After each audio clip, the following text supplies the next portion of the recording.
Okay guys, so I would like to preface this video by saying that I am not going to be debating anybody or arguing with anyone about epoxy safety in the comment section of this video or on social media for that matter.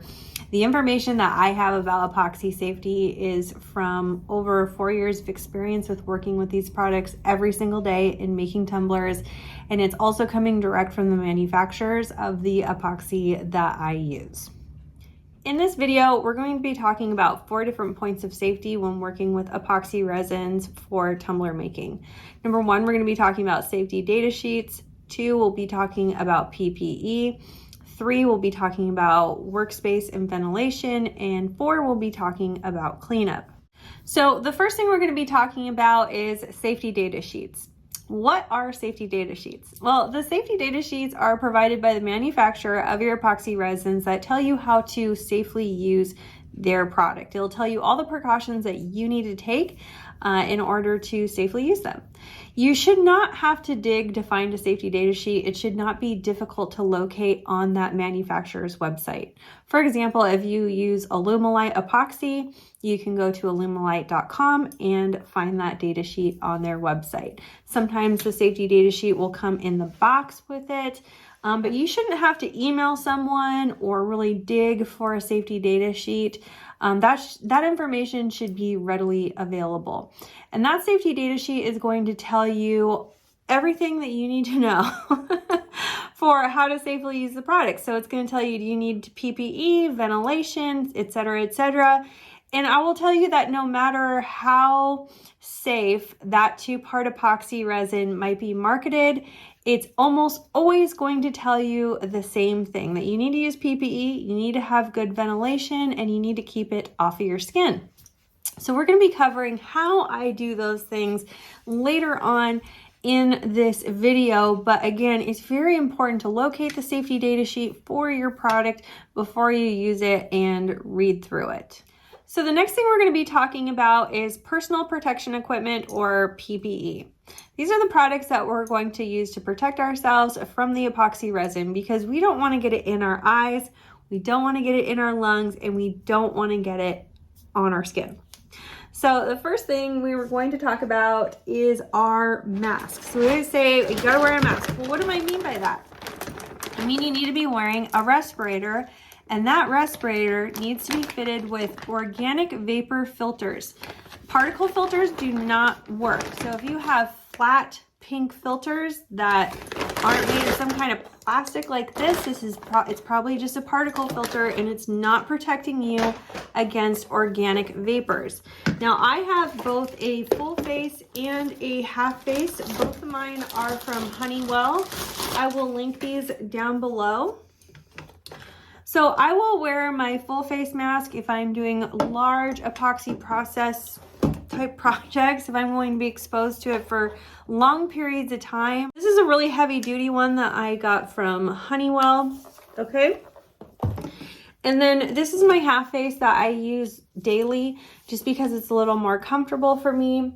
But I recommend, if you're going to be using a half face, that you use goggles as well to protect your eyes, because we don't want to get epoxy in our eyes, okay? Now you can also use these for sanding your epoxy as well. So you still need to be using PPE when you are sanding epoxy. With those, you could get away with just doing like a dust mask if you don't want to use a full face respirator. The dust masks are sufficient. You just want to make sure that they're very tight fitting around your face so you don't get any of those epoxy dust particles in your lungs. If you are set up in your facility to be able to do wet sanding, like at a sink with some wet sandpaper, you can definitely do that. That's safer too. But my shop isn't set up to do wet sanding very efficiently, so that's why I will wear my respirator and my goggles. Let's talk about maintaining your mask. Now you need to be changing your filters at least every 6 months, and you need to be storing your respirators in a airtight bag, or like a Ziploc bag is fine. You just don't want these filtering the air around you. Now, I had some people arguing with me that were nurses, where apparently they're trained to not put theirs in a mask after they use them because of condensation. However, these are not collecting moisture and condensation, and this is a direct from the manufacturer instruction. So I actually received these from an employee at Honeywell, and they have instructed me absolutely store these in an airtight bag because they will start filtering the air around them. So for the longevity of your filter, make sure you're putting them away when you're done. Also, I get makeup inside my filters or inside my mask a lot because I wear these when I'm filming for YouTube. So to clean the inside, just get a little like gentle hand soap and water and a rag and clean this out regularly to keep everything nice and clean. And then you can just clean this front window here with like some Windex or something. We talked about the goggles. You could wear, you know, whatever kind of goggles work for you. I think these are more appropriate for sanding and eye protection. These are more appropriate for vapor because the vapors will affect your eyes as well. You see a lot of people get swollen eyes when they work with epoxy. That's from the organic vapors, okay? Also, we're gonna be using nitrile gloves. Latex or vinyl gloves just aren't covering it. You need to be using nitrile. You also wanna wear long sleeve clothes when you're working, or like, you know, some people wear the Tyvek suits when you're working with epoxy so you don't get on your skin. I don't do that. It's not really practical for me because it's usually pretty warm in my workspace. I'm just really careful not to get it on my arms, and if we do, I'll quickly clean it up. I'll tell you later on in the video how to safely clean epoxy from your skin. Also, it's important when we're done working with epoxy, especially if we've had long times of exposure to it on our clothes, that we take off our clothes and change when we get inside. Or again, like we had mentioned earlier, some people wearing Tyvek suits to protect that. But you know, if those fumes and vapors are on your clothes and then you go to lay in your bed, or if you've been sanding epoxy in your clothes and you go to lay in your bed or lay on your couch or hug your kids, we got to think about that. We also risk transferring, you know, uncured or wet epoxy that might have gotten on our clothes into a place where we're not supposed to have uncured epoxy. So what I used to do when I was making cups and I was exposed to, when I was making cups to sell, correct myself there, I would have like a set of kind of dirty clothes that I would keep in the garage, and I would work out here, take my clothes off, change into my inside clothes, and go back in the house and then wash up my skin in the house. So that covers our points on PPE. Next, I want to talk to you about the ventilation and your workspace. Ventilation is the most important part of working with epoxy. If all you can do to improve your safety situation when you're working with resin is to improve your ventilation, hallelujah. You have to have good ventilation. What is good ventilation? Well, really it just means we have fresh air coming in and we have bad air going out. Now, I know not everybody can install some big bad ventilation system in their garage or in their house, and that's okay. I have a paint booth set up in the corner of my garage that is pulling air out, and what I'll do is I'll crack this garage door here. I also have 11-foot ceilings, and then what we'll do is we'll put a box fan in the door into the large part of the garage, and I've got the large garage door cracked open a bit as well. So I have fresh air coming in from this side from the garage door, and it's being pulled out with the fans. Now, if you're inside, say you're in a craft room in your house, if you can just get a really powerful double blade fan that fits inside your window, and then maybe you have another window open to pull in fresh air, or maybe you have the door open and a window from another room open, just so you can get that fresh air being drawn in, and then the fan is pulling out the bad air. We need to have constant airflow in the space that we're working in. Your situation will be unique for whatever environment you're in, so I can't really give you a clear-cut way to do that other than be aware of how much airflow you're really getting in that room to make sure that you are not just sitting in a hot box of fumes. Okay. We gotta keep that moving. Like, remember when we used to use like acetone and nail polish in our rooms and our moms would yell at us to crack a window? Okay, similar thing. Crack a window, get the fan going, get some airflow moving in your room, because that is the most important thing to keeping you safe from these epoxy fumes. I would also recommend, if you have heat, like your heating and air conditioning system, I think it's called central air or something, where it's going all through the house and that air is circulating, close off the vent to your craft room if you are working inside the house.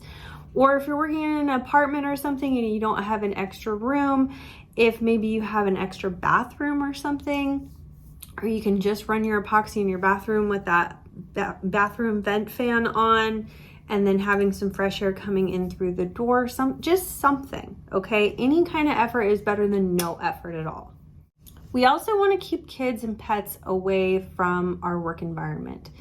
Now, if you are just somebody who's trying out epoxy for one weekend and you're probably not going to do it again, you probably don't need a whole designated space and room and things like that. But if you are going to have repeat exposure to epoxy, you need to keep kids and pets away from that work area.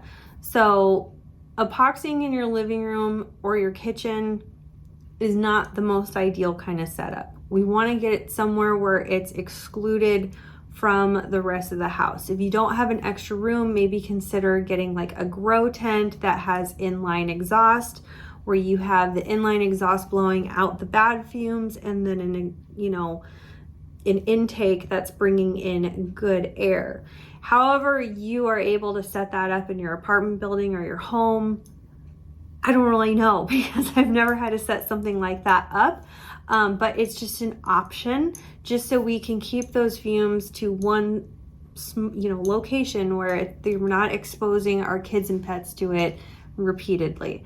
I made the mistake of epoxying in my living room when I first started making cups, and it was like in a closet in the back far den of my house. Now, a lot of our kids and family and pets didn't go back there a lot, but it wasn't ideal, and I recognize that today. And if I would have known, I wish that I would have just started in the garage and never brought it in the house.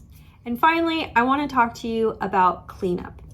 It's really important to keep your workspace clean, because we don't want to accidentally transfer resin to a place that's not supposed to have resin, okay? So we don't want to leave a bunch of drops of wet epoxy all over that we might accidentally pick up, not notice, and then transfer somewhere inside the house or where it's not supposed to be, or maybe we accidentally pet our cat when we got it on our hands.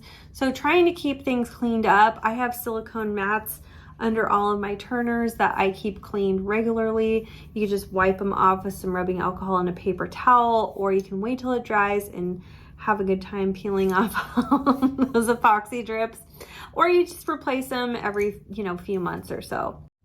If you get epoxy on your skin, which we really are trying to avoid, right? We talked about that earlier in the video with our PPE, taking every precaution to not get it on our skin.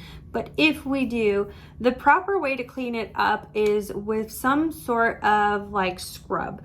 So Gojo works fantastic. You can use like natural sugar scrubs. There's plenty of recipes to make those in your house with some stuff that you probably already have. You can also mix up some baking powder or baking soda and some Dawn dish soap. That will also help take it off. You do not want to use rubbing alcohol to remove epoxy from your skin. Rubbing alcohol can react with the chemicals in your epoxy which can cause acute dermatitis. And also, anytime that we're cleaning chemicals with rubbing alcohol, you're just introducing those straight into your bloodstream. So you don't want to use rubbing alcohol to clean those. You also don't want to use baby wipes, because there's rubbing alcohol and baby wipes, chemicals in baby wipes that are essentially doing the same thing. Same thing with vinegar, okay? So no vinegar, no rubbing alcohol, no baby wipes. Try to use some sort of scrub to remove those chemicals from your skin. Do what you will with that information. Again, I am not here to tell anybody how to live their life.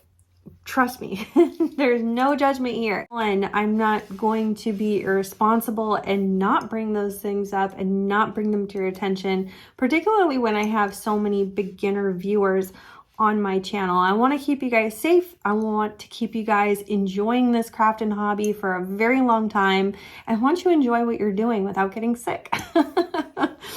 So anyway, thank you guys so much for watching this video. I love you all, and I will be seeing you on Saturday for your next Tumbler tutorial. And a big thank you to all of our Flynn Sisters exclusive members. Thank you for your pledge. Your support means the world to our channel. If you love this video, you could check out our last video here. Also be sure to find us on Instagram, Facebook, Pinterest, and of course subscribe for all our new videos that come out every Wednesday and Saturday. Thanks so much for watching. See you soon.